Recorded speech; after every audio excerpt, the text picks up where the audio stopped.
after practice, but I could not finish him off. The reason is his reach extends. If that sword hits you, your health bar will whittle down. So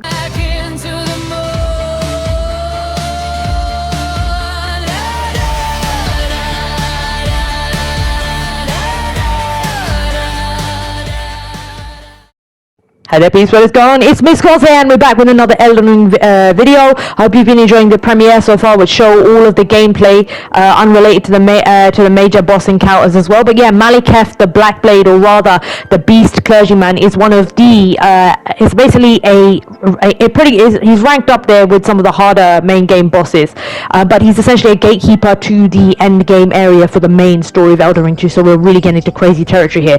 Past here, the boss fights got very, very hard to learn, but in terms of how long he took me to learn, he took me about the same as Radahn without summons to learn. So that was a couple of hours to learn his moveset, and then maybe an hour or so to figure out what it was, the mistakes that I was doing that didn't allow me to finish his last quarter off. So you learn bit by bit, Souls style, and I am definitely a Souls gamer, sometimes metaphorically in my attitude to things, but also hilariously in the hilarious ways as well, with the jokes being made often about the style. So it was die, dodge, analyze all over again, and so here is how I analyzed him. So the Beast Clergyman over here, he shoots a lot of these rocks and he has this crazy dagger, right? So in phase 1 he sort of just stays in his hood here. Again, staying mid-range is really good. Dancing with this boss is important. 2 slashes in, 2 slash out. When he scrapes the ground, you want to roll right in between and you can get 1 slash in. That's a good advantage there. As we know in the Souls games, there are certain roll windows and iframes, and I think that's a really good one where you often roll into attack. So that's one of Beast Clergyman's really good attacks,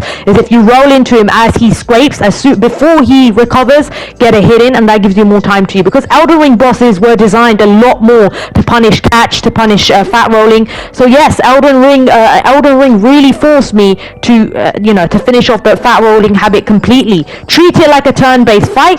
Another one of his attacks is that he heaves up the ground and the rocks come flying. Again, this, if you look at the white pattern that forms around when he does that and roll out of the radius of the area, you should be able to avoid it. Just remember to quickly get ready for his next attacks. Again, he slams down, we roll through the iframes and we attack and get a slash in. But yeah, Maliketh and Beast Clergyman, both phases are really fast, although Beast Clergyman is definitely the easier of the two, because once you learn his attack telegraphs, as you can see, I got into a good rhythm over here.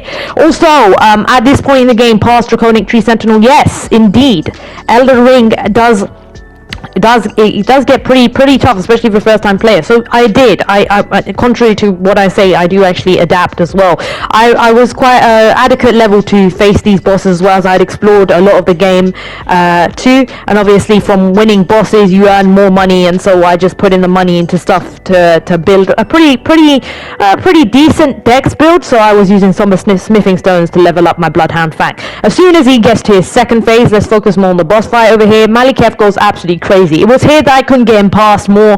I could get him past a quarter of his health after practice, but I could not finish him off. The reason is his reach extends. If that sword hits you, your health bar will whittle down. So consider researching something. If you're playing with a guide or guided, consider definitely looking for gear that gives you resistance to it. I was playing blind, so I just went along with it, and plus with the other games and a busy work week too, I sort of just rolled with it. And you know what I did? I analyzed it and I mastered it and danced with it. But Maliketh is absolutely crazy. As you can see, look at my health bar over there. He has this crazy spinning attack, and then he slams his sword down 2 times. He is really fast, but my tip over here and what I found really worked is to stay up close to him.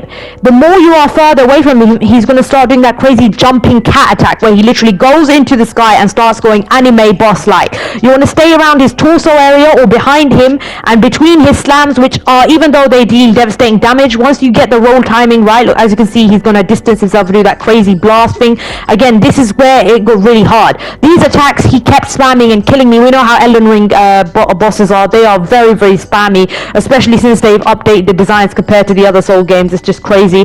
As always, sticking near his torso, but when he does that crazy spam, back the hell away, especially when that crazy spinning red attack comes as well, and stick behind the pillars. These pillars also were really crucial to another fight that I fought, which was really hard, I think even harder than this one, where it got really crazy, where in the end the trick was actually the areas and the pillars.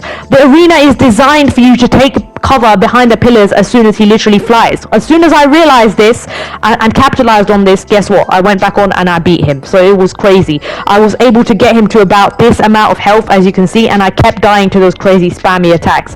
Again, blast away or move away as fast as you can when he does that crazy when he does those crazy spinny attacks, and then just wait for the two swipes or the free swipes with the swords where you can get by and take advantage, roll into his torso. I want to thank someone for I had seen this boss fight, but I hadn't obviously I played it blind, so I had only been a passing watcher. I'm sure if they are amazing. Go check out Ol'Ocelot Lo. He beat this boss, and I sort of danced with it the same way, and it really helped me. So if you haven't already checked him out, go check him out right away. He does a lot of stuff related to like builds.